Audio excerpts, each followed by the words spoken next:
Bismillahirrahmanirrahim. Parmi les meilleurs actes de dévotion qui rapprochent de Dieu, il y a la prière sur le prophète sallallahu alayhi wa sallam.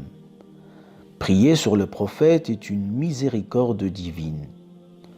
Le Seigneur prie lui-même sur le prophète et cela est un honneur. Dieu fait l'éloge de son prophète. Que dire de nous qui ne prions pas ou pas assez souvent sur le prophète?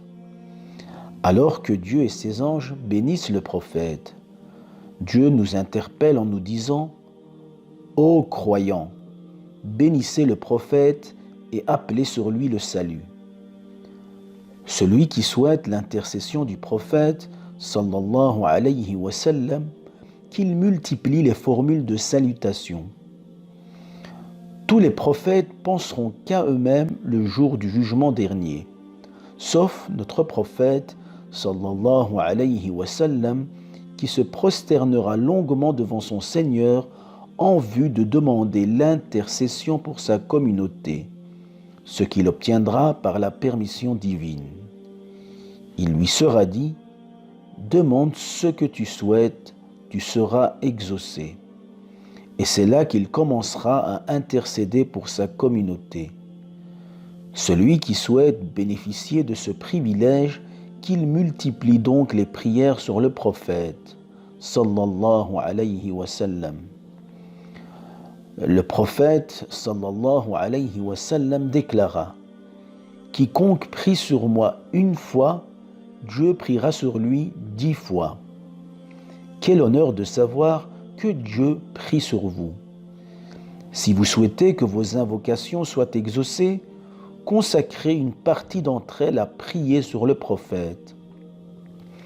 Un jour, un homme vint chez le prophète et lui dit « Je consacre un quart de mes invocations à prier sur toi. » Le prophète lui dit « C'est bien. » L'homme lui répliqua « Si je consacre un tiers de mes invocations à prier sur toi ?»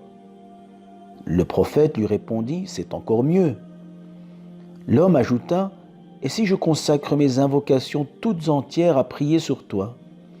Le prophète lui rétorqua « Cela te suffira à tous tes soucis et tous tes souhaits seront exaucés. » Quel privilège! Toutes vos invocations seront exaucées et tous vos péchés seront pardonnés si vous consacrez toutes vos invocations à prier sur le prophète. Nous voyons combien il est important et avantageux de prier sur notre prophète.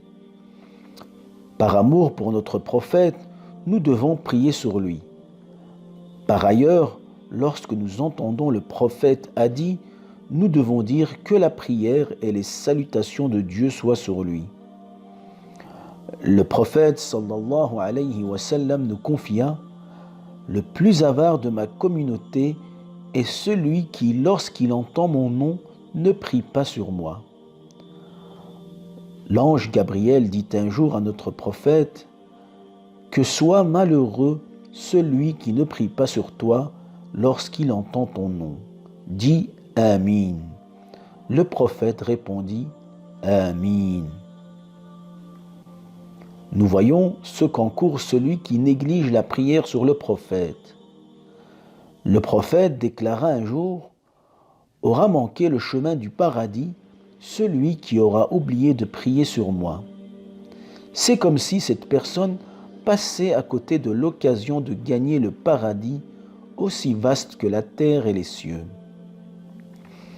Nous aimons notre prophète plus que tout le monde, plus que nos parents et nos enfants, raison pour laquelle nous prions sur lui. De plus, il y a des anges qui parcourent la terre et qui sont à la recherche de ceux qui prient sur le prophète. Ils se chargent de transmettre le salut au prophète. À ce moment, Dieu redonne l'âme au prophète alors qu'il est mort pour qu'il réponde aux salutations. Nos prières et nos salutations sont donc transmises au prophète dans sa tombe. Si vous souhaitez être délivré de vos soucis et vos malheurs, multipliez les prières sur notre prophète. Voilà un moyen facile pour que nos souhaits soient exaucés. Ne le négligez pas. Il y a également des anges qui prient sur vous tant que vous prierez sur le prophète. Multipliez donc la formule. Que la prière et les salutations de Dieu soient sur Mohammed. En arabe, voici la formule simplifiée. Allahumma salli wa sallim ala Muhammad. Walhamdulillahi rabbil alamin.